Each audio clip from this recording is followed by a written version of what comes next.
Harley-Davidson vient de nous présenter la Street, son nouveau Dark Custom d'entrée de gamme, équipé d'un inédit V-Twin 750 cm3 à refroidissement liquide et fabriqué en Inde. Premier modèle global de la Motor Company, la Street est destinée à séduire les jeunes urbains du monde entier.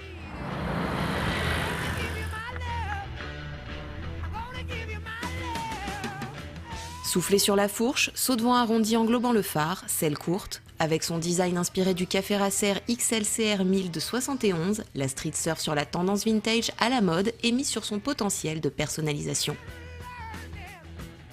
Selle basse, silhouette longiligne, commande au pied peu avancée, jante avant-arrière de 17 et 15 pouces, poids contenu, la Street est compacte et accessible à tous les gabarits. L'ergonomie rend la prise en main évidente, mais le guidon reste un peu large pour les petits bras et les leviers ne sont pas réglables. L'instrumentation est des plus basiques, les commandes au guidon ne sont pas au standard des autres modèles de la marque et de nombreux faisceaux de câbles sont apparents. La finition est clairement celle d'une entrée de gamme.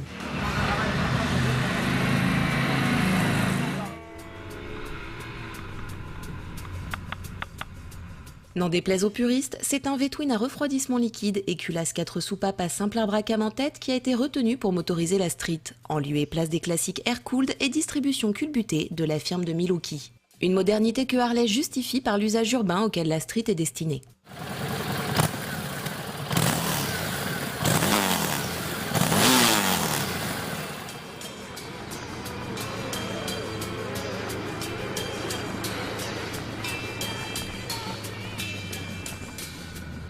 Développant une puissance de 57 chevaux à 7955 tours minute et un couple de 60 Nm à 4000 tours minute, ce 750 cm3 est vigoureux à bas régime et ses rapports tirent assez court.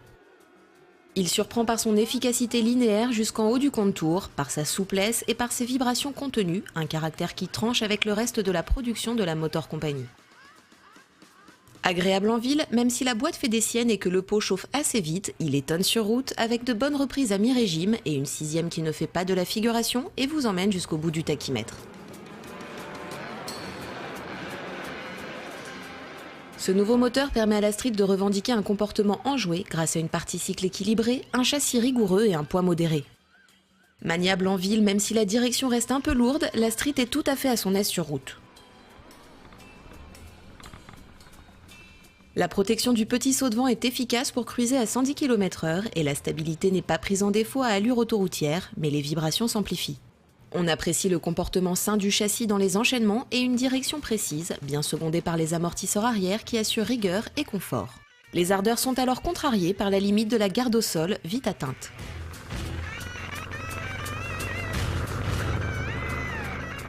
Le freinage, confié à un disque pincé par un étrier flottant 2 pistons à l'avant comme à l'arrière, ne déroge pas à la règle custom. La pédale au pied droit est nettement plus efficace pour ralentir par l'arrière-train que le levier au guidon, où le feeling est spongieux et qui fait gaillardement plonger la fourche molle. La Street ne dispose pas de l'anti-blocage pour l'instant, mais celui-ci est prévu pour plus tard.